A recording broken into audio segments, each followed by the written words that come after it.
আজকে সকাল থেকেই কিছু চটপটা খেতে ইচ্ছা করছিল, তাই ওকে বললাম রুটি মাংস খাবো। অফিস থেকে আসার সময় চিকেন নিয়ে এসেছে। এদিকে আমি আবার আলু টালু কেটে ধুয়ে ভাজতেও বসিয়ে দিয়েছি। ওর হাতের চিকেনের একটা আলাদাই টেস্ট। চিকেনের মশলা কষাতে বসিয়ে দিয়েছে, আমি চিকেনের সব কিছুই রেডি করে দিয়েছি। এদিকে আমি রুটির জন্য আটাটা কাই করে নিয়েছি। কাই করেই আমরা রুটি খাই, তাহলে গ্যাস হয় না আর রুটিটাও ঠান্ডা হলে নরম থাকে। কাই করা রুটি কিন্তু গরম গরম একরকম টেস্ট, ঠান্ডা হয়ে গেলে সেটার আরেক রকম টেস্ট। কিন্তু আমার কাছে গরম গরমটাই খুব ভাল লাগে। রান্না করার সময় দুইজনে মিলে রান্না করলে যেমন রান্নাটা খুব তাড়াতাড়ি হয়ে যায়। আমি রুটি বেলে নিচ্ছি আর ও মাংসটা কষিয়ে নিচ্ছে।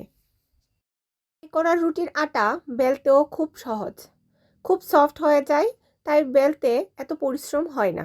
এদিকে কষা মাংস আমাকে 2 পিস দিয়েছে টেস্ট করে দেখার জন্য।